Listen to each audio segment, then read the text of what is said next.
Before the war began, there was a lot of talk about secession, and all the soldiers were talking about it, North and South. In 1861, in February of 1861, I was recalled from Texas, where I was serving with the 2nd U.S. Cavalry by General Winfield Scott. He at the time was the commanding general of all Union forces, and he was about ready to retire, and he said he was given permission by the President to name his successor, and he wanted me to become the commanding general of all Union forces in the field. Well, I immediately said to him, "General, I'm only a lieutenant colonel. There are certainly colonels and generals obviously more qualified than I." He said, "No, sir, you are the best that we have." Well, I said to him, "There's talk that Virginia may secede." Well, he got very upset about this. He was also a Virginian.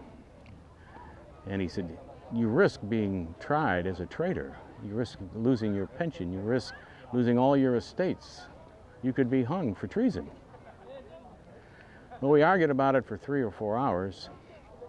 And finally I said to him, "General, Virginia hasn't seceded. There's no reason to carry on this discussion any further." I returned back to Arlington House, and 3 days later I received orders promoting me to a colonel. So obviously I had touched a slight nerve there. Well, this was on my mind while I was there at Arlington House, spending some time with the family. And I was called on April 18th to Washington City to meet with Francis P. Blair. He was the father of Mr. Lincoln's Postmaster General, and he made an offer to me to become commanding general of all Union forces in the field in support of Mr. Lincoln's call for 75,000 volunteers.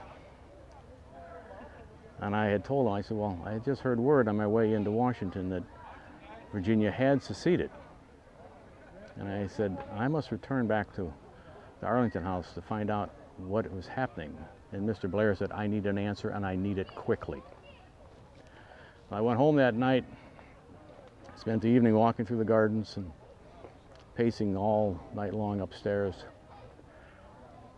And when I came down in the morning, I told my wife, Mary, I said, "Prepare to have your world turned upside down." I had written a letter to Mr. Blair and General Scott in thanking them for their offer.